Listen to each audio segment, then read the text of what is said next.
It comes down to bell peppers. We want to grow massive, big bell peppers. This is a full-size bell pepper. It just didn't turn ripe yet. And now this is a full-size bell pepper. You see the difference? Now there's a couple of reasons why this could happen, but there's overall one main reason why, and I'm going to tell you right now. But some of them other reason can affect your plant. It could be spacing. Maybe you're planting your plants too close. Maybe we need to separate them at least a feet apart. Maybe the container, if you're growing a container, is too small, so the roots are not expanded enough to reach more space and nutrition. So you just like curve up to the top. Maybe we need bigger containers. You choose instead of 5 gallon, go with a 10 gallon, right? Maybe the weather is so hot in summertime, it stressed the plant out, and you're not watering in time. It double stressed the plant, so the plant goes into a survival mood. So basically the plant is trying to stay alive, much less use energy to grow the peppers. So my number one thing though, it all depends on the seed that you buy. If you buy a standard bell peppers, you're gonna see peppers like this. Any dwarf, miniature, some kind of hybrid, small one, you're gonna find peppers like this. And even most company, they love to put this small baby peppers in there because it's cheaper and it's easier, and people grow fast pepper. You want a large bell peppers like this, you have to first start off buying a large bell pepper seeds. And that's it. That's the thing you have to start off with first, the main thing.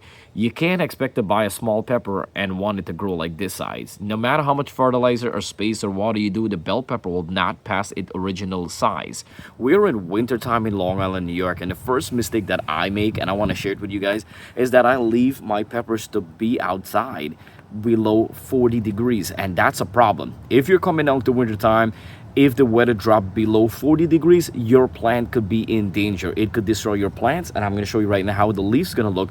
And it's could also destroy your peppers, losing your peppers. So what I suggest to do before it drops below 40 degrees, harvest your peppers and leave them on the countertop. It will continue to ripen up. Once your peppers reach full size, leave it on the countertop or by the window corner. It will continue to ripen up. If they're semi-ripe like this right here, it will still hold the flavor and still ripen up and taste delicious. See the leaves right here?